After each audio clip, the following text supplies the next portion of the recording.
Is this valid? Did they do enough this offseason to go from, almost worst to first as far as offensive line rankings go? So when I first saw the rankings and it's like the Jets are 5, my initial reaction is, I mean, that's crazy. That's clearly a mistake. Because people sort of throw in these rankings and they're like, hey, this is my first run at this. What should change? Who should be higher? Who should be lower? Looking for feedback. And my initial reaction is like, the Jets at 5 is ridiculous. Come on, that's a joke. And then you kind of look into it and you're like, I could see it. Okay, Tyron Smith, we talked about before with Dallas.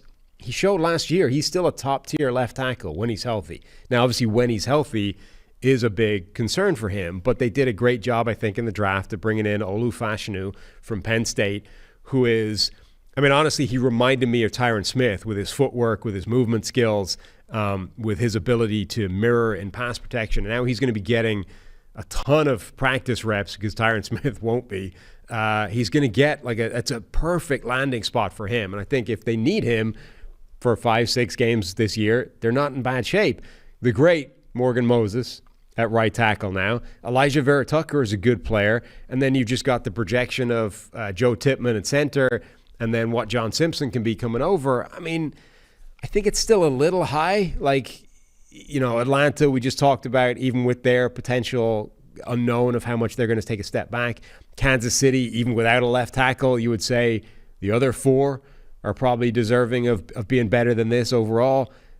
But they're thereabouts. I think this is clearly a top 10 unit now. And then the question is, can they push as high as this?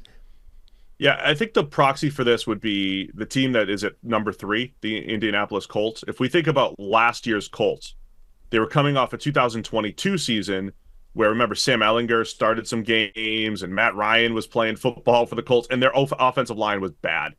And it was because they had Bernard Ryman have to fill in as a rookie. They had all these injuries, and the O-line just felt completely overwhelmed in 2022.